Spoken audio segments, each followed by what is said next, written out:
so they'll be calling you a radical. So the trickle has begun. The great melt has begun. It's April 8th. The great runoff, the great melt has begun, and it's going to be epic the next few days. So the weather forecasts have been anteed up for Monday, Tuesday, and Wednesday, well into the 70s. So it'll be on. We haven't had a day even of normal weather per se since October, maybe 1 or 2, but we haven't had any extended time. I mean, it's been 10, 15, 20, 25 degrees, 30 degrees below normal for months. It's unheard of. My birthday's Monday, and I've been here my whole life. Never have we had snow on the ground here on my birthday. And I ain't young. I'll be 21 the third time. So the great meltdown, the great melt, I declared this drought over a few months ago. How did I know? I'm the guy that named it. I named this drought. In 2011, everybody was laughing at me when Fukushima happened.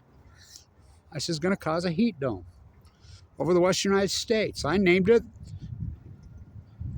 the Great Western North America Heat Dome Drought, the 11-year drought. I named it. That's unarguable. That's unarguable. It's a great drought. I'm the guy that said it's over months ago. How did I know it was over? When the Utah State Legislature and federal politicians and places like the New York Times, Washington Post send reporters out here, you know, it's, of course they show up after the fact. It's like the New York Times has this article out right now showing this young man. He says, I don't even know how I can, he was in Iraq. I can't justify this, explain this war. I can't explain it. And it's getting millions of views. And the New York Times is putting it up on their blog.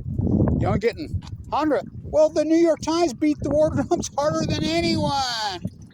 Went off to Iraq to get a big old sack. Went off to Vietnam. I mean, it's obscene. But anyway, the great melt. Oh, it's going to come rocking and rolling. This is going to come down. Starting this afternoon. Tomorrow's Easter. And Monday, Tuesday, and Wednesday, they've upped the weather forecast. And weather forecasts have been horrible over the last 11 years. Even KSL, that's the only thing they're good at. They're good at weather forecasts. They always have been. But the thing is why their lows are never low enough and their highs are never high enough? Because their models don't work, because it's been so radical the last 10 years. You know, so get ready is all I got to say. It's going to rock and roll. Starting most likely tonight, tomorrow, Monday, Tuesday, Wednesday. It'll be epic for those few days. And it's going to dive back down again, then back up. But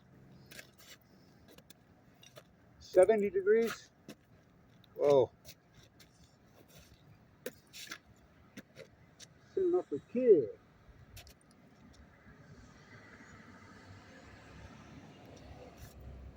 Dead tie bull jumper.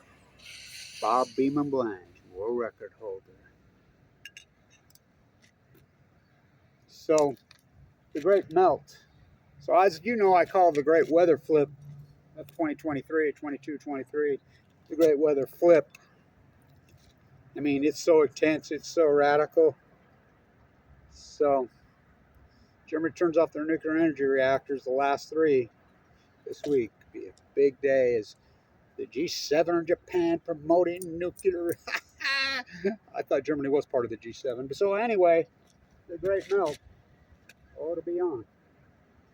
It's as warm as it's been since October, right here, right now.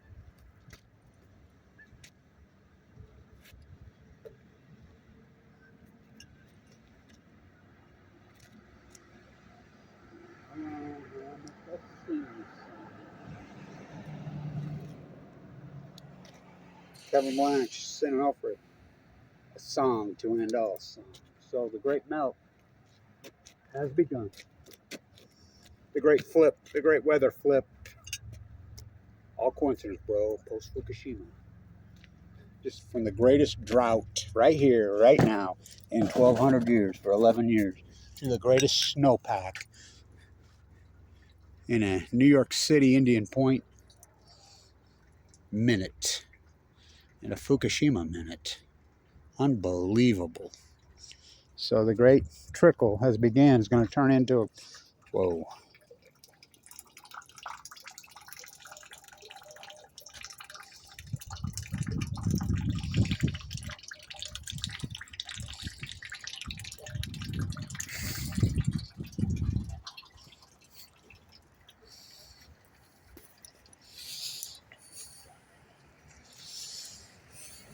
car America.